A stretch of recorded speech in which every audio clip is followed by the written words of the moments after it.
বিগত এই ফ্যাসিস্ট সরকার প্রায় ১৬ বছর পর্যন্ত তাদের মন গড়া দলীয়করণ এবং বিশেষ করে 2014-18-24-এ যে প্রহসনমূলক যে নির্বাচন জাতীয় এবং এই নির্বাচনগুলো উঠে নেওয়ার ব্যাপারে যারা নাকি প্রশাসনে দায়িত্ব পালন করেছে এবং যারা নাকি বিভিন্ন মিডিয়া সহ সর্বত্র যারা নাকি তাদের সহযোগিতা করেছে এই তাদের অন্যায় চিহ্নিত করে একটা নির্ভরযোগ্য প্রশ্নবিদ্ধ ছাড়া কমিশন গঠনের মাধ্যমে এই অন্যায়কারীদের চিহ্নিত করে তাদের শাস্তির ব্যবস্থা করা এবং সুন্দরভাবে প্রশাসন সহ আইন শৃঙ্খলা রক্ষা বাহিনী সহ সর্বত্র দেশ সুন্দর পরিচালনার ব্যাপারে সেখানে ঢেলে সাজার ব্যাপারে আমরা তাদেরকে পরামর্শ দিয়েছি। সাথে সাথে আমরা বলেছি যে এই সব জায়গাগুলো সুন্দর স্বচ্ছ একটা পরিবেশ তৈরি না হওয়া পর্যন্ত আসলে নির্বাচন যখন দেওয়া হবে তখন আবার ওই আগের সেই ধারাটাই বাস্তবায়নের ক্ষেত্র তৈরি হতে পারে বিধায় আমরা বলেছি যে খুব শীঘ্র আপনারা এই সব জায়গাগুলো সুন্দর পরিবেশ তৈরি করার মাধ্যমে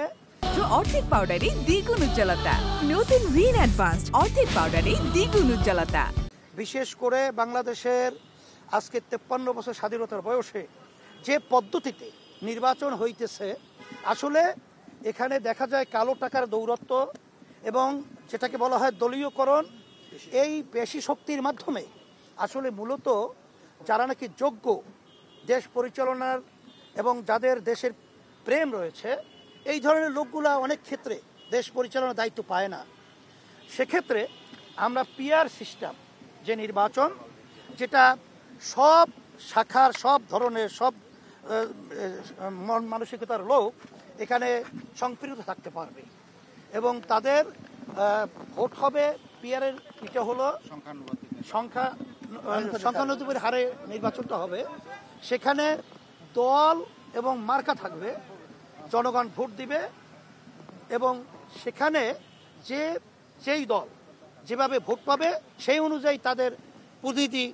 সেখানে আপনার পার্লামেন্টে থাকবে,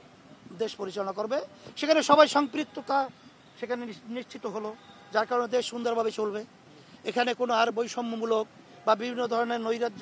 নৈরাজ্য সৃষ্টি করার মতো কোনো পরিবেশ থাকবে না। আমরা বলছি খুব শীঘ্র, এখন আসলে এটা তো আমাদের হাতে না, আর এই ব্যাপারটা তো একদিন দুই দিন নির্ধারিত বলাও যায় না।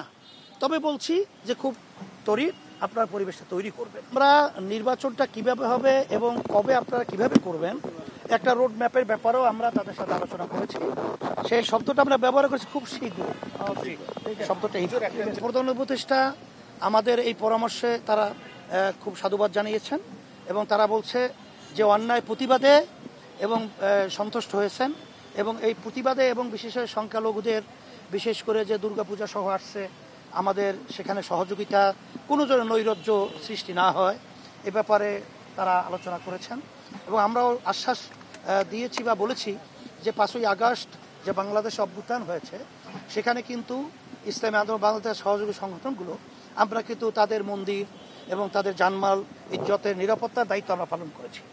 এবং আমরা সামনে ইনশাল্লাহ করব এবং আপনাদের ভালো কাজে দেশ গড়ার ব্যাপারে আমরা আপনাদের সহযোগিতা করব।